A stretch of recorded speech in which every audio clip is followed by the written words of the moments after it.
Hello, Ample family. This is Teron Patton, your hostess for the mostest at Setting Our Own Table. And so we are kicking off our third season. Yes, I said that. Third season. We've been around for 3 years. And I am honored today to interview Mr. Ekundayo Bandele. If you don't know who Ekundayo Bandele is, he is the founder and the CEO of Hattie Lou Theater in Memphis, Tennessee. And he is one of the most prophetic, he is one of the most innovative brothers that I know in the arts today. Everyone, please welcome Mr. Ekundayo Bandele. Welcome to Hey, Terrell. You forgot one other accolade. Uh-oh, what'd I forget? I am the president of the Teron Patton's fan club. The Toronto. That's right. Okay. You know that. I did know that. Listen, I can try to be humble, but yes, it is being club.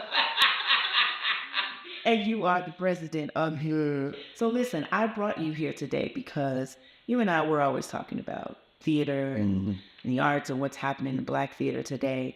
And then you hit me at the Black Theater Network and told me that you were returning to school. Yeah.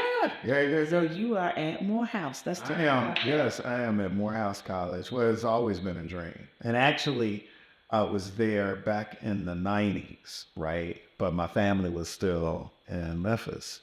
And for family reasons, I didn't even start classes that time. I was just in the registration process. And then I went back home and then just worked with the family. I had a mobile car wash business. Shut up. Yeah, Bandele's Wash Works. Come on now. I had a mobile car wash business. I was Mr. Mom, because my wife is a school teacher. So I was responsible with my mom, taking the girls to school and picking them up and making certain they were cool until Nicole got home. And then when she got home, that's when I would go out and I would direct shows. I would do spoken word things. I would do all of that stuff. And I didn't really get into Black theater until, the Caribou, in Cleveland. They did one of my plays as a reading. They did Streets Fade with Black Folk. Okay. And that was sometime in the 90s. But I didn't really enter into theater, Black theater, until Hattie in 2006. And it took this long to get the theater really situated to where I could delegate a lot of the business thing, the artistic side and all of that. And during COVID, that was a time for self-reflection. Right?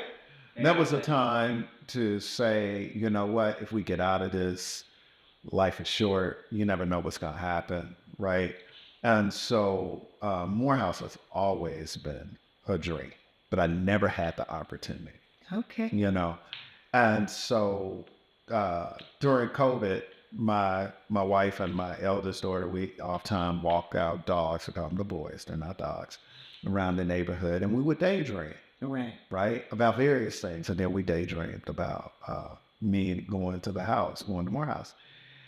And it was like, let's do it. And so, there are three reasons that I'm going, all right? The first reason is I promised my mom when I left college I'd one day go back.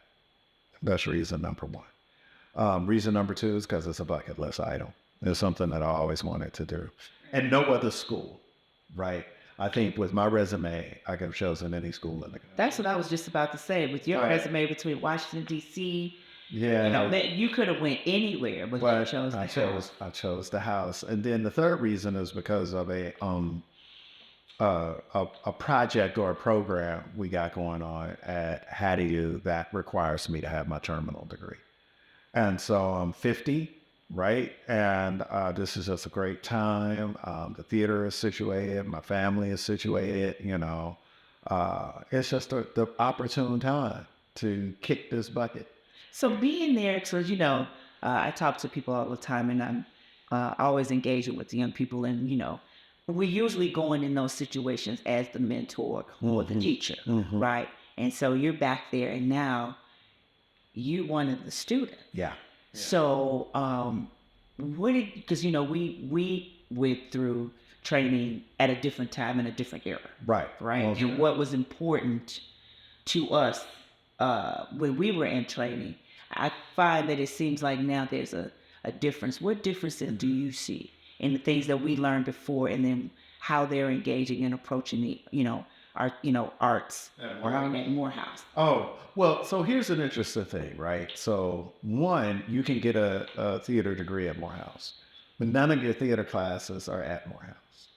All of your theater classes are at Spelman, Huh. right? Because it's that brother sister school thing.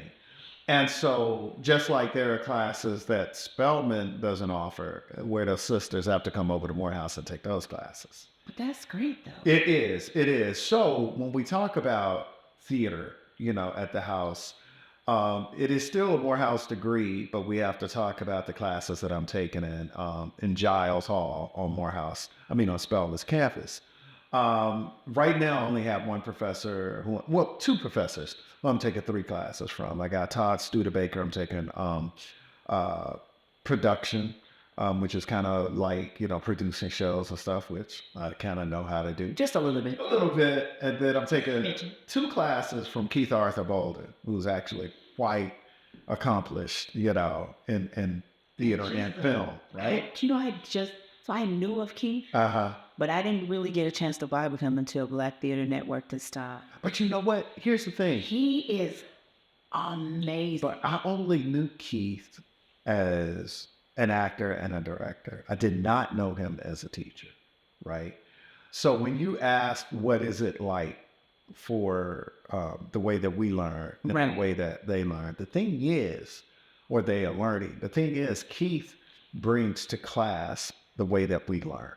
Oh, He brings this. that you just made my. Oh man, I mean, he doesn't allow us to stay within a box.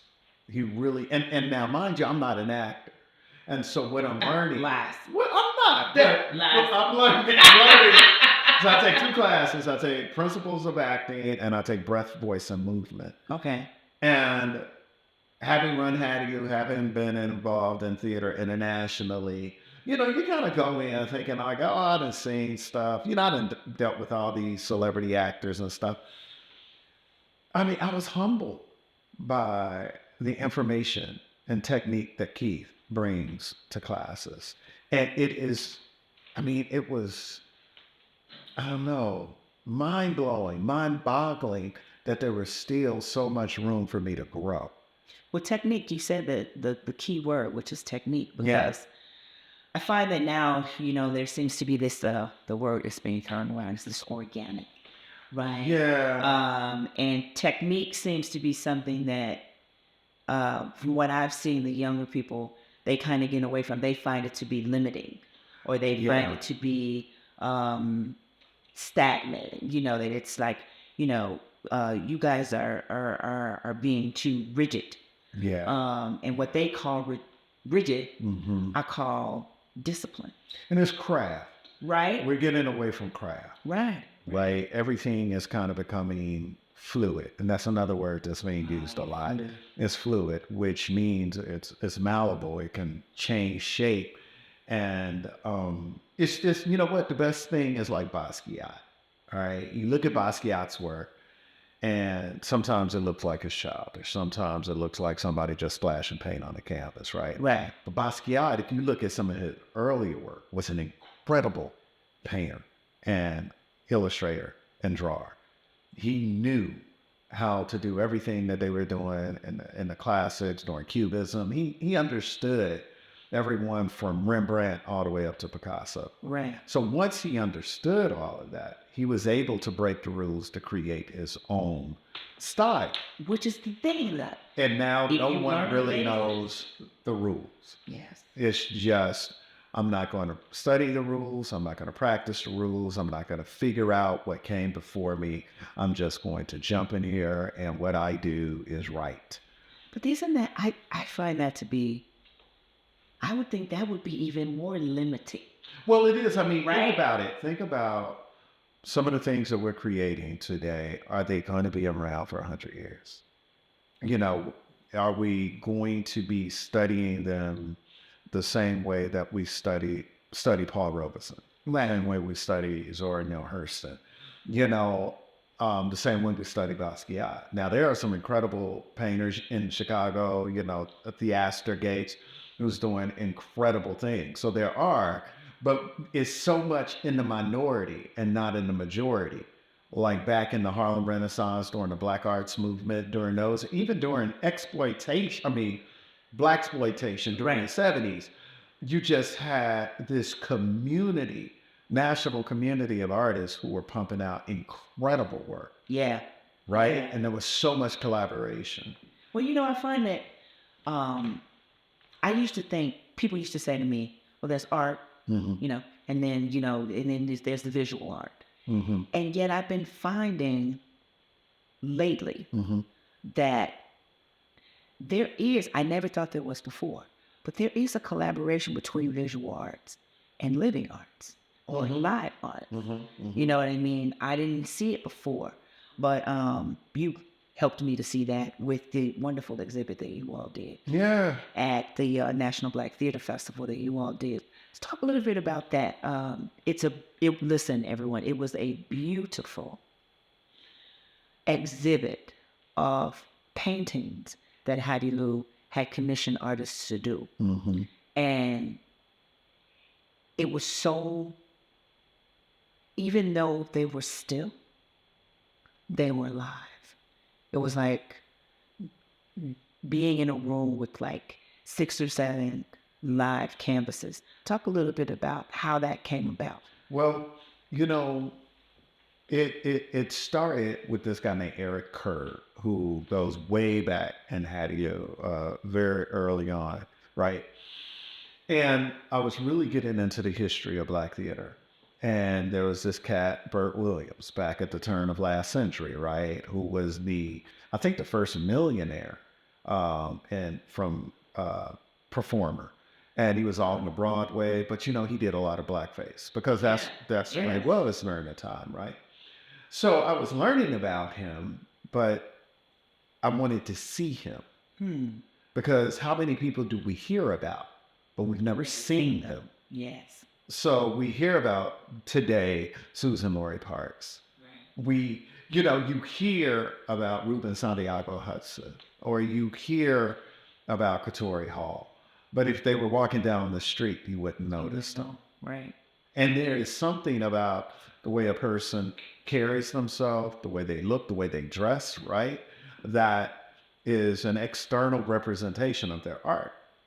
So when we had that piece of Burt Williams being made, it put a face with a period, a face with blackface, a face with a person that some people would say sold out.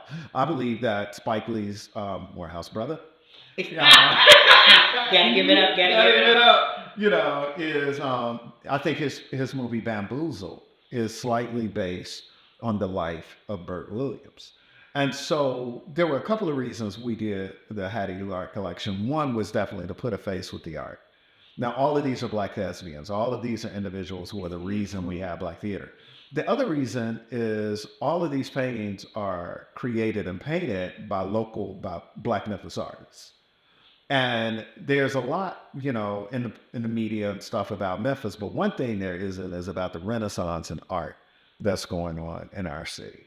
So when you look at that collection, it's now 23 paintings, right, by various Memphis-based Black artists. It shows you, dang, Memphis has it going on, at least in the visual arts, and hopefully that makes you look at Hattie Lou, that makes you look at Collage Dance Collective, which is a ballet company there. It makes you look at all of these other Black organizations located in Memphis, right? And then, it's like dominant white media wants you to define majority Black cities through their lens. Yes. So we look at Chicago, we look at New Orleans, we look at Memphis, right? We look at the Black boroughs of New York. And what we hear, the Bronx, crime, blah, blah, blah. Bed-Stuy, crime, Memphis, crime, Chicago, crime. And so I think one of the ways that we combat that as artists, and we are responsible for the aesthetic of Black life. Yes, we are. Showing the beauty of Black life. Yeah. So what we're doing is we're countering that white gaze. Yeah. We're saying, oh, this is how you want to portray us, but we're going to show you how it really is. What we really look like. Exactly. Because I'm trying to, so I just learned something recently, thanks to Eric from Project One Voice. And I'm meeting with him tonight. Oh my goodness. So we just were part of the, September 17th is National Black Theater Day. If you don't know that, put it on your calendar. I did not know that. And he told me about the first Black theater being the African Grove Theater. But see, that's what our collection does. You know? The oldest person in our collection is Ira Aldridge. Okay. Who back in the 1880s, 90s, I believe, could not get classical roles here in the States. And so went to Europe. And actually, there's a statue to him in Poland. And so, yeah. So if you look at our exhibit and you look at the painting of Ira Aldridge, and then you look at the painting of Burt Williams, then you look at Douglas Turner Ward, who created the Negro Ensemble Company, Zora Neale Hurston, James Baldwin, and Miri Baraka. There's this timeline of the paintings that we created. So, the big thing, and here's something, when we talk about Black theater in America, I remember one of my mentors telling me it's never called the civil rights movement, it's the civil rights cycle, because it just keeps coming around. It doesn't move. Right. There's this apex, there's this nadir, then it goes back up to the apex and around and around. We look at the African Grove Theater. Okay.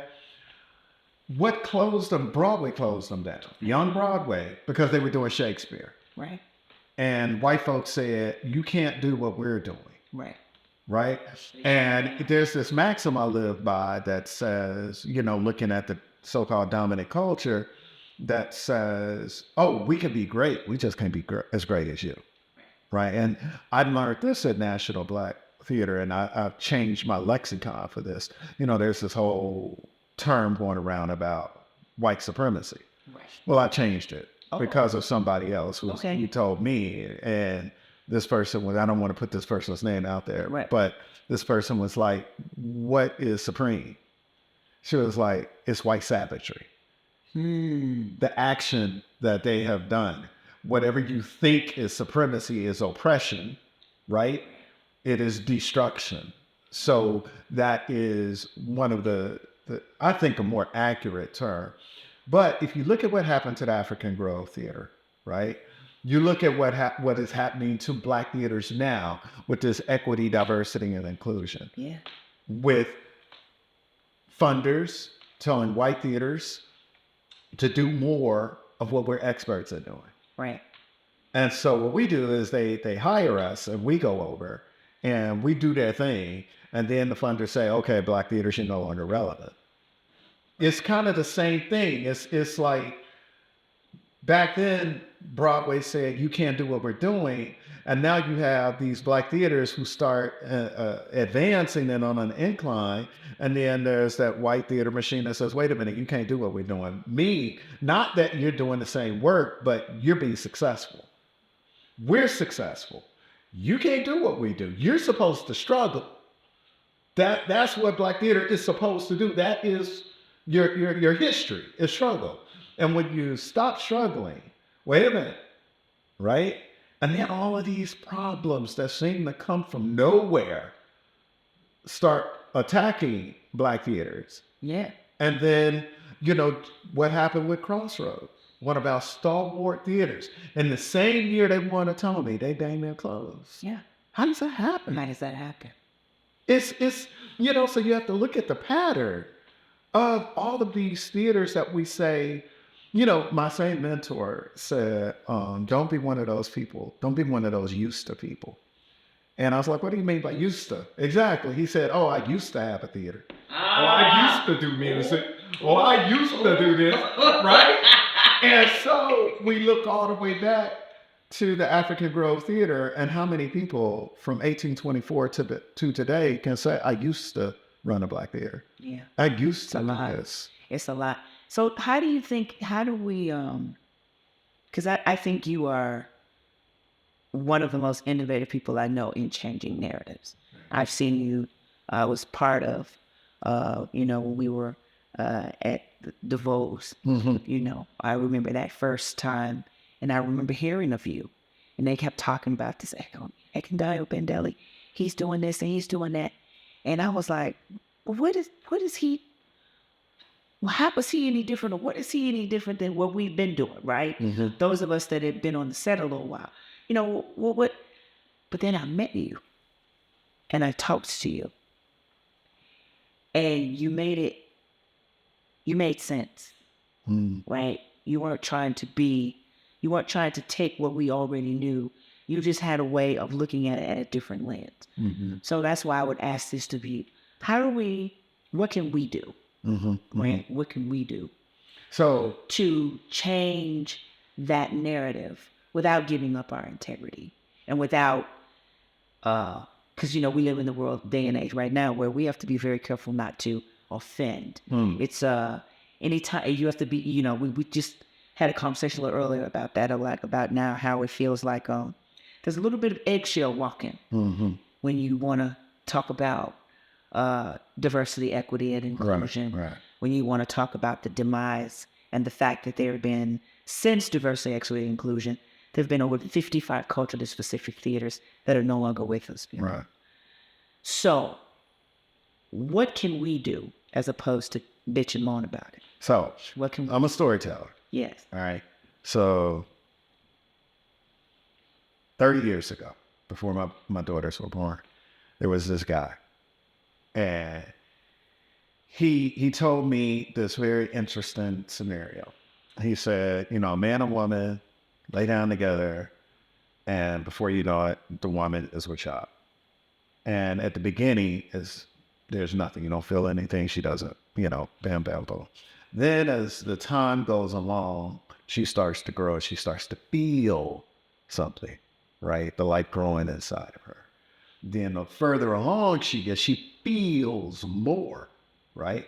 And then she gives birth and she feels a whole lot. But more than what she feels, we always talk about what the mother feels. What about the baby?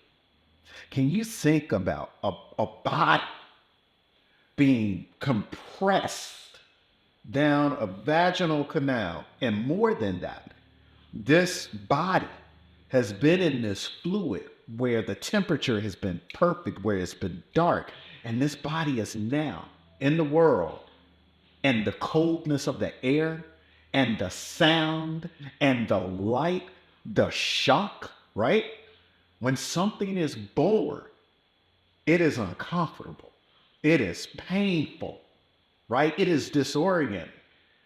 We want to stay comfortable as a artistic community. We don't understand that if you want to grow, you got to feel some shit. You got to be in pain. There's going to be this moment of discomfort. There's going to be this moment of uncertainty, right? Of not knowing if you're going to make it, of taking that first breath. Think about that. There's a baby in the mother's womb who has never breathed a breath. And all of a sudden, the lungs, can you imagine what the infant goes through in being born? So here we are. We are right back into something of an embryonic state, right? But we think that if I don't placate the funders, if I don't placate this group, if I don't placate that group, if I don't keep everybody comfortable, then I am going to die as an artist or an organization. Right. Damn it, they need to be uncomfortable because you're going to be uncomfortable. Don't worry about them. That baby cannot worry about what the mom just went through because that baby is trying to see, is trying to breathe, is trying to do all these things. Yeah. Right? Right. And so my thing with how I approach art is because I'm so community-centered, because I'm focused on Black people unabashedly. Any other people can come and observe, right? You can observe. There may be moments of self-participation and all of that, but I'm about our people. So therefore, if you got to be uncomfortable with something I say, like white savagery instead of white supremacy makes you comfortable. White supremacy says, oh, you're supreme. white supremacy. She says, "Oh shit, you brought us over here, you killed us, and blah blah blah. You lynched us, and Well, now they're trying to arrest them. know what I mean? With this critical race theory, hell, you lynching black organizations right now, right? You know, in the framework of EDI. Mm-hmm. And so what I have done, when we opened Hattie Lou, I said, we ain't gonna borrow shit. We're gonna buy everything. We're gonna buy every light, every shoe for the costume, every piece of wood, every screw, every instrument, self-sufficiency. It's important. It is so important. So important. And live within your means. Yes. There was this time, in the first season, we were doing this play and I was running lights. And in the middle of the play, one of the walls started to fall down and the actor was holding up the wall while giving his line. And I came down from the light booth, grabbed the drill, came down while the show was going on. And I went back up, living within my means. I was getting furniture off of the street, living within my means. I ain't trying to impress any white theater. I ain't trying to impress a funder. I am trying to build something that serves the black community that is ignored. Right. You know, which is why there are a lot of funders and what have you that says, okay, do that. You go do that so we don't have to. So what we have to do as a black theater community specifically is be uncomfortable for a little while. We don't have to collaborate. We don't have to. We don't have to borrow except for one another. Everybody knows, Hattie Lou has all these materials. We got a band. Why don't you call down and say, hey, y'all got some lights we can use? Y'all got some costumes we can use?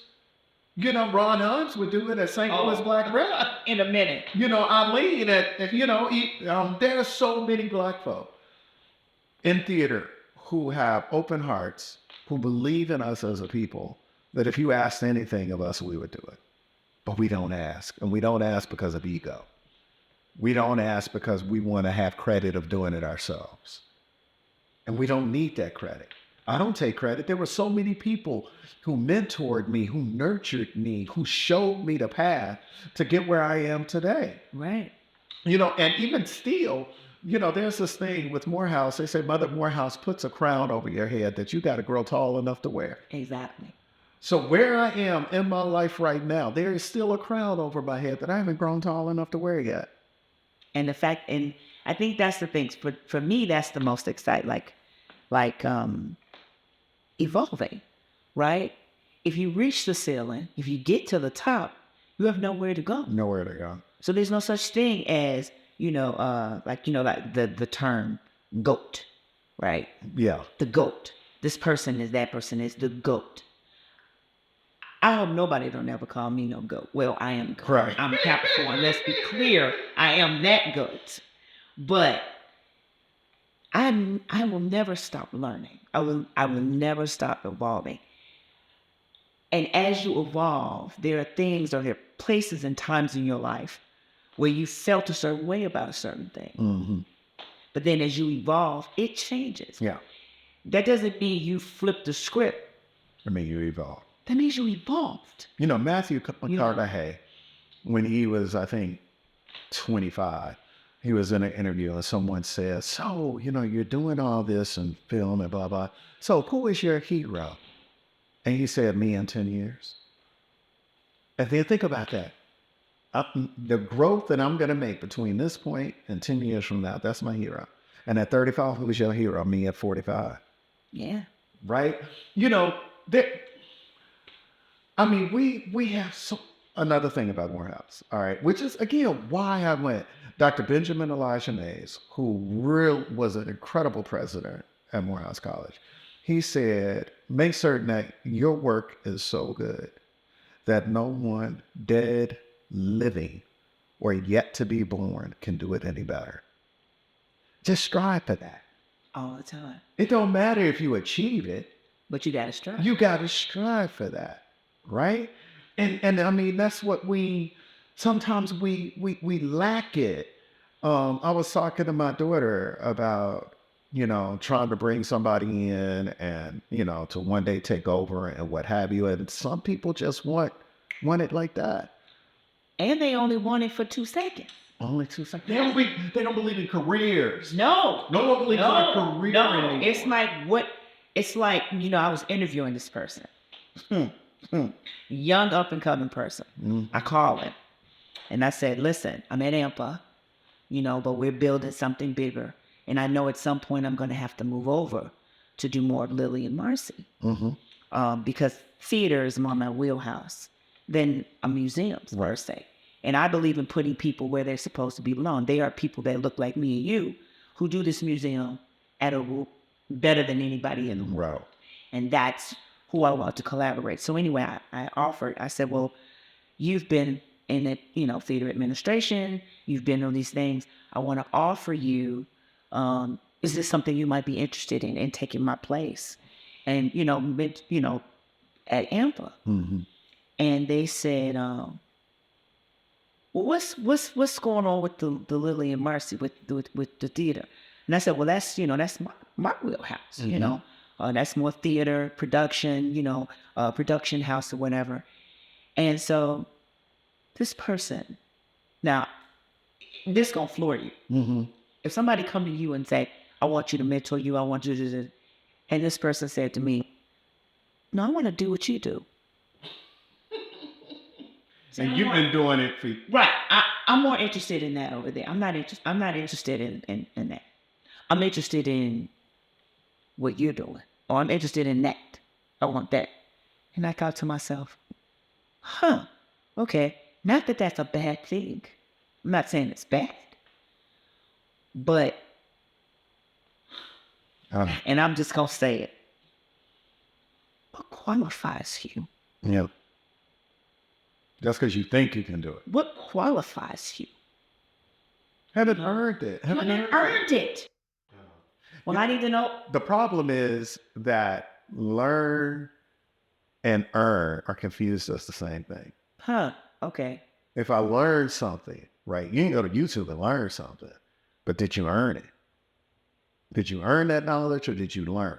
Those are two completely different things. Two concepts. I did not learn to do everything that I'm doing right now, but I earned it. Right.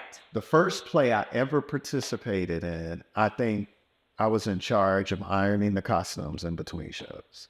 And I was excited to do it. I was like, yeah, I get to be a part of this. I've my lights, I've painted, I've done everything. I've earned it, right? And so that's the, and I hope I find someone, on the artistic side who has the ambition to be in one place for 30 years. Yeah. The career. Yeah, they don't want. I'm going to be here 5 years. I'm going to be here 10 years. And then. You being real nice. I know. I've heard one. I'm only looking to do something for. And so that. Or here's the thing that I found. It seems as if through the white lands, Black theater is the place where you go to learn how to do things so you can leave there and elevate to the white. That's the mentality. You are a stepping stone. Hattie Lou is a stepping stone. Congo Square is a stepping stone. Yeah. And then once I'm there and I learn everything, then I'm gonna take all that. It goes to the white place. And then I'm gonna go to the bigger place. Well, listen, I could talk to you forever, and we will be talking. Because you always are doing something, so I'm sure I will have you back on. This is just the preface. We ain't even on chapter 1. Really scratched the surface. But thank you so much for joining me on Setting Our Own Table. Everyone, we have come to the end of this segment, and you already know what I'm finna say.